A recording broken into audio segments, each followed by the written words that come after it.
Congratulations India. ঘরের মাঠে এরকম জঘন্য পিচ বানিয়ে 255 রান করে নিউজিল্যান্ডকে কোণঠাসা করে এবারে টি-20 বিশ্বকাপ চ্যাম্পিয়ন হওয়ার জন্য আপনাদেরকে কংগ্রেচুলেশনস।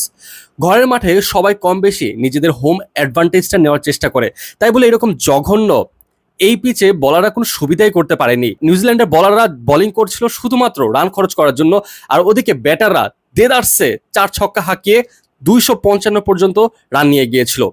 নিউজিল্যান্ড চাইলে অনায়াসেই এই পিচে 200 রান করতে পারতো, কিন্তু তারা ওইভাবে আশানুরূপ ব্যাটিং করতে পারেনি এই পিচে, কারণ 256 রানের টার্গেট ছিল।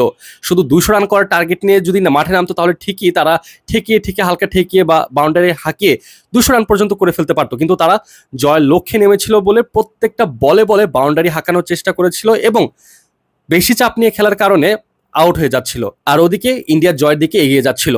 শেষমেশ ইন্ডিয়া জয় নিয়ে মাঠ ছেড়েছে, আর টিম ইন্ডিয়া এবারে টি-20 বিশ্বকাপে চ্যাম্পিয়ন হয়েছে।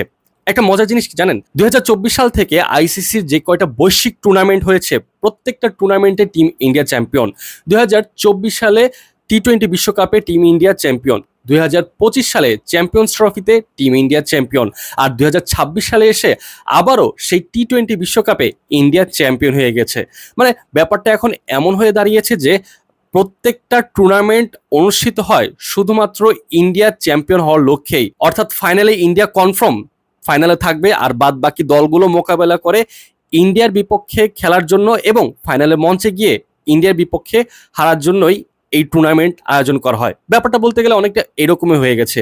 হ্যাঁ, এটা ঠিক যে 2024 সালের আগেও ইন্ডিয়া বেশ কয়েকবার টুর্নামেন্টে ফাইনাল পর্যন্ত গেলেও, সেমিফাইনাল বা ফাইনাল পর্যন্ত গেলেও তারা বাদ পড়ে যেত, হেরে যেত, চোকার্স তকমাটা পেয়ে গিয়েছিল। তবে 24 সালের পরে এসে এই প্রেক্ষাপট পুরোপুরিভাবে চেঞ্জ হয়ে যায়।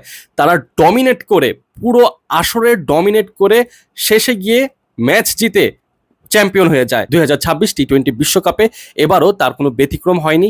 টিম ইন্ডিয়া নিউজিল্যান্ডকে 256 রানের যে পাহাড় সমান রানের বোঝা দিয়েছে এই টি-20 ফরম্যাটে, সেই পাহাড় সমান বোঝা উতরাতে পারেনি নিউজিল্যান্ড, যার ফলে তাদেরকে রানার্স হয়ে থাকতে হলো। আর টিম ইন্ডিয়া আবারও চ্যাম্পিয়ন হয়ে গেল টি-20 বিশ্বকাপে।